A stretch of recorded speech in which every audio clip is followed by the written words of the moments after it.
Actually, I should have done this one, but I did give my apologies. So I will do that one because it's the Tuesday before the. Yeah. Okay. Not everybody does surgeries. We've done them for many years, and they have been variable in terms of attendance and usefulness. But I do think because we don't have a parish office here, like some councils do, then it's useful to have that opportunity just once a month to be able to go in and do a bit of barracking. Thanks, Sally.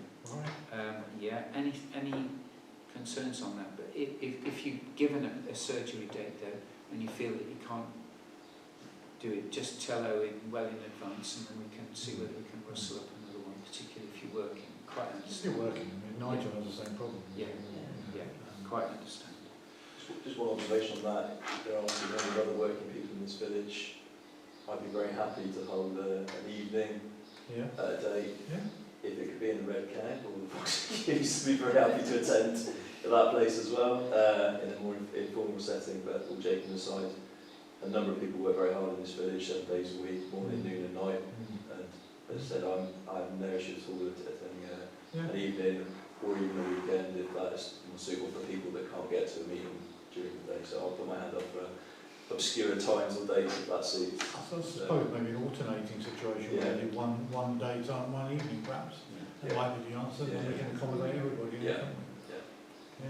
Thank you. Thanks, John. Thank you. Okay, green rota and inspection.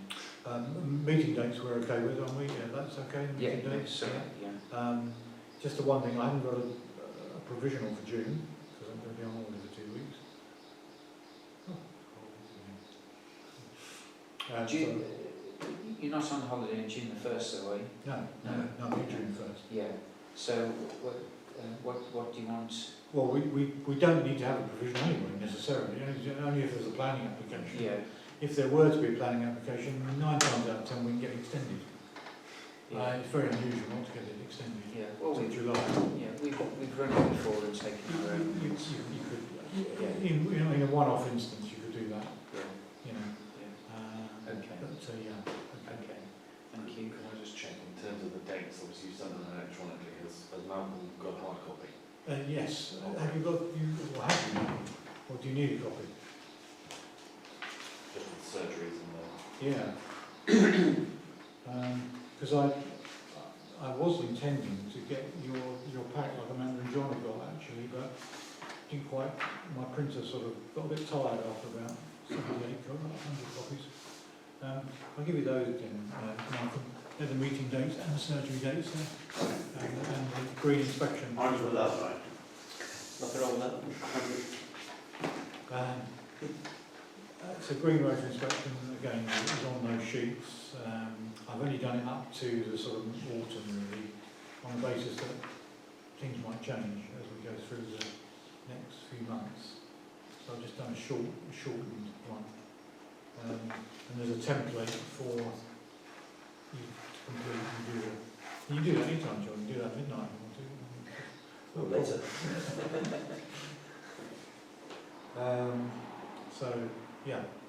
But any information you need on that. We do it simply because we're not really checking the play equipment as such, because we have a separate inspection for that. But it's worth just to walk around it, actually. And if you have a problem at any stage, and it's your sort of week to do it, let me know and I'll do it. I don't mind. Just come around and do it. it also, to be honest, it helps us with the insurance cover because obviously if there's some damaged equipment and we can pick it up, that's good. But equally, if someone claims that it was damaged, it's been damaged, we've got reports to say, no, actually, we looked at it on that date, it was okay. So, and you do get to pick up, I mean, there's a little bit of rubbish and stuff, but it's not rules, but it just keeps the place tidy.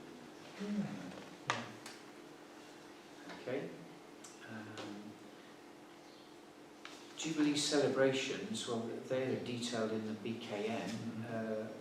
I suppose our biggest job is to deal with the brazier, really, on the top of the knoll, which we have permission for. We do? Okay, so we need to get David, yes. From David's got that in hand, I think. Has he? Yes, because he's asked me to help with it, because I always go to the champions and ask for permission to use their access up to the top. Oh, you go and with then, that? yeah, I've helped David with it for a few years, and I've approached the champions, and then we can take it up there. Will Peter want to be involved? I mean, normally, I think David has spoken to him. yeah. Yeah, Okay. I think David spoke, because it is Peter's Praise cage. you. Yes. Okay. Yeah, okay. He Peter claims it. keeps He keeps it. He's a keeper. Okay. Yeah. Yeah, the worst bit's waiting for it to cool down so you can go home. Yeah. Yeah. Okay, so we're in that now. Yes. Is John, oh, excuse me, is John Harper still involved with the stone? Yes. So he'll see that through? Yes. Oh, thank you. And I think it's well on the way, Right. to be honest with you. Yeah, he's doing a good job. We're just waiting on permission from the trust there as well on that, but there's no problem with that, we'll get it. Yeah. Do you think it will be in place by the Jubilee, or will it be something that will happen later? No, I think it should be in place by the Jubilee, the way it's working. Yeah.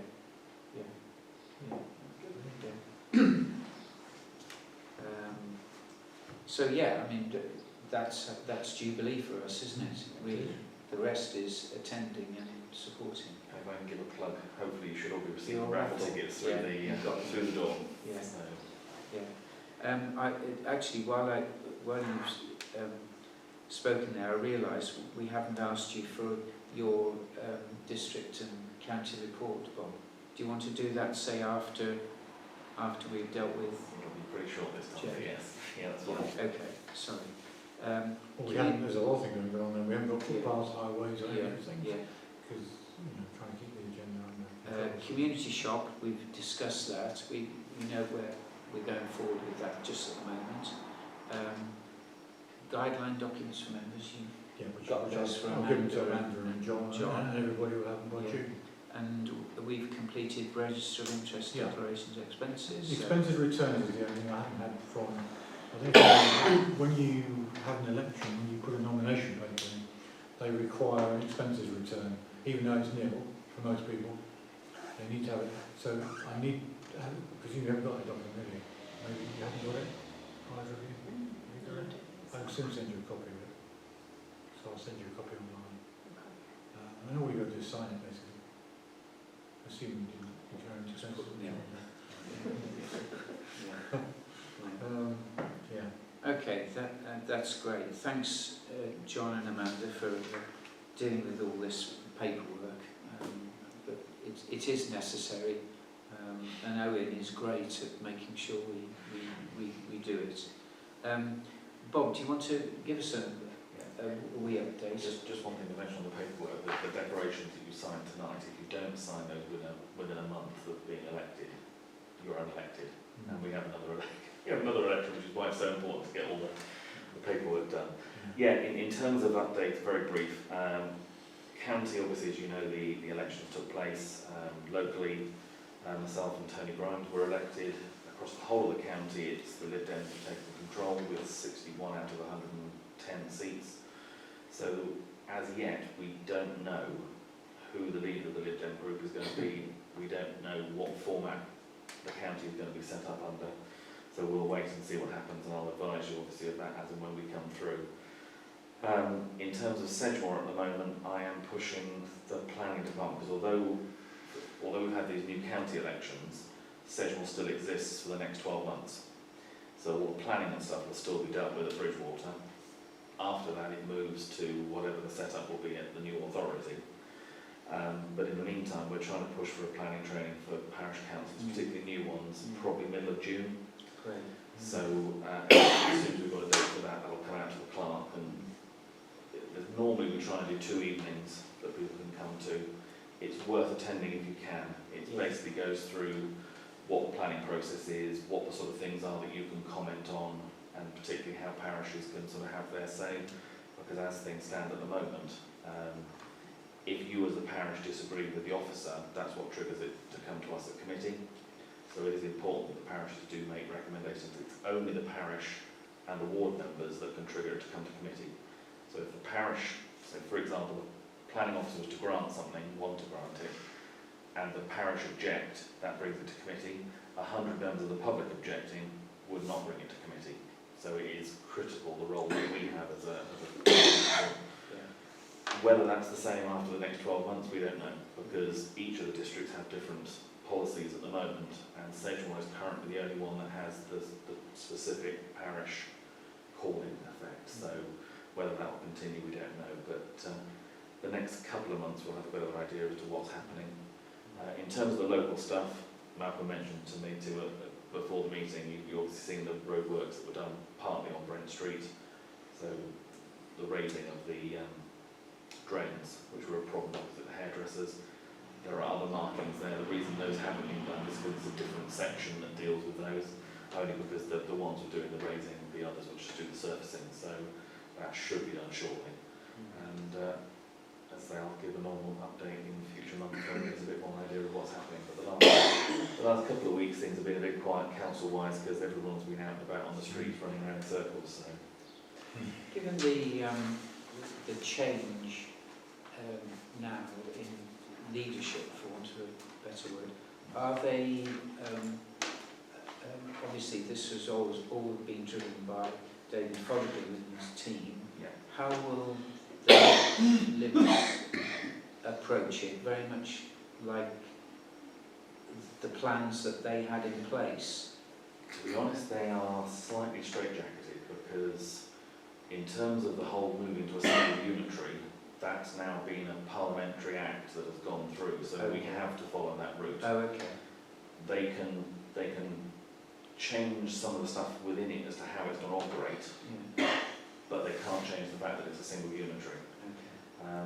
But I mean, as I say, we as things have panned out, you've now got what was the leader of the Liberals of the county was elected, as were 3 other Liberal leaders of the other 3 Lib Dem controlled districts. Yeah. So they will have to sort out who is going to be their leadership, and obviously all of them were campaigning against the single unitary, so they're now having to implement something that they've spent the last 2 years trying to stop. So it's going to be an interesting time for them and the officers particularly to get their head around. So all the timetable, for instance, that was put in place by Fothergill's team is still in place because it's been agreed, Yes. and they now have to implement it. So there won't be a case of, well, we're going to feel like doing that, or we're going to drag our heels here. Okay, all right, thank you. And going back to the planning, I think the planning seminar probably is one of the most important things to go on. Without it, and I've been on one more or less every year, I think, to remind, so I will definitely go on it once again. It's well worth going, and it's well attended, and it's interesting to see everybody else who attends. Well, it's slightly different for us, the district, because obviously technically we're the ones who make the decisions, but we have to have annual training, and if you don't have the training, you don't sit on the committee, you cannot be part of that decision making. And part of the reason is exactly as Colin has just said, by the time you think you understand it, they've changed it. So it's constantly evolving. I noticed there's been some sort of announcement today about street polls about whether or not you're allowed to have these votes. As yet, we haven't seen the write-up as to how they're going to try and implement that, but that's going to be an interesting. Or what notice we should make, because if a neighbour objects, does that put the mockers on the whole plan? And if it's a street poll, if you're like one end of Brent Street, does that mean the whole of Brent Street gets to vote, or is it certain members of houses? But that's the detail we're going to get told, I guess, in due course. But it sounds like one of those ideas that someone threw out at a meeting and thought, oh, that sounds good.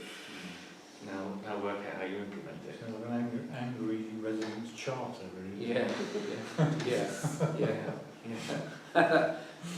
Okay. Thanks, Bob. That's brilliant. Thank you. One of the differences between SAP training, there is a big difference in SAP and Sedgemoor training.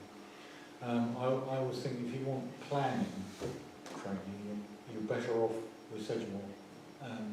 because you're getting a more localised training session, whereas with SALP you're picking up now national guidelines which are not always necessarily those that are followed by district. So I think planning particularly is better at decision. Some things on some other matters, things like finance and budgets and stuff like that, I think SALP are probably the best because they don't vary very much. They're statutory, so just the difference between the two really. And but we ought to. There are little committees, aren't there? There's an audit committee and which is established, which you could get involved in the finances and help Staffing as well. Yeah. We're supposed to have staffing with that because I'm supposed to have an appraisal every 3 years. I've had one since I've been here so far, so I think probably due for another one. But the thing is that because staffing issues are not for public debate, so anything to do with pensions or performance or anything like that, or salaries or whatever, that is a private matter between the mini group and the clerk. Because otherwise you can imagine having this massive debate on things that frankly shouldn't be in the public domain. And the audit group is an important one actually, particularly as yesterday a clerk in Birmingham has been convicted of £161,000 of fraudulent parish council, and that was taken over 2 years. Now, how on earth any council can miss £160,000 being filched from their funds? Now, apparently this clerk was moving money around like there's no tomorrow, but mostly in their direction. like their precepts. So this is why it's important that the parish council sit with me every 4 times a year, 3 times a year, and just check, do some double checks on the line. Otherwise you don't know. Okay, matters of report for the next meeting. Bob? Amanda, this is the opportunity where, right at the end of the meeting, we go around everybody to see whether there are any items that you would like us to discuss at the next meeting. Okay? There is something I might mention. Somebody told me a couple of days ago that there's a problem with animals on the footpath going up to the knoll, and that because there've been issues for the last couple of years, haven't there, since lockdown, with the fence being pushed down, and then people just taking the old route up through the middle.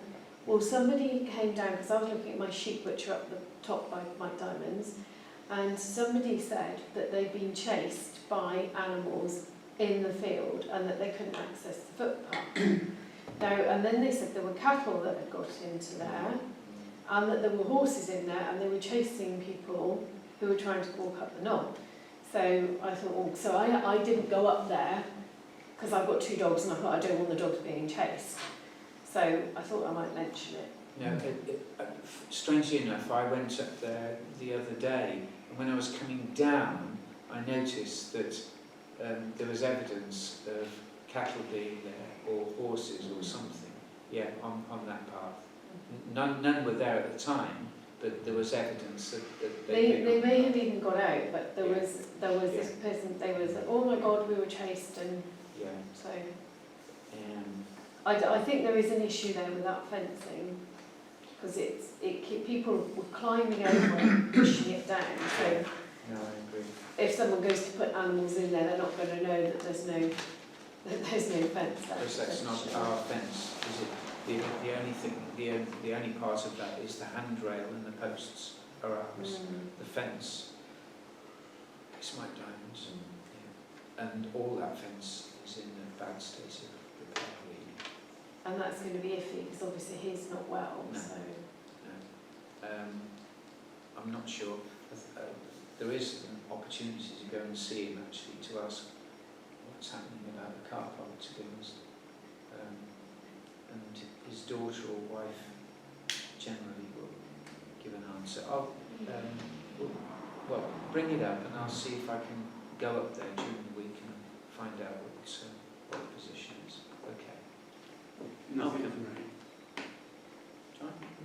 And nothing for me. I was first. Yeah. So no, that's brilliant. That's a nice, easy meeting. Our first meeting. Close our meeting. Thank you.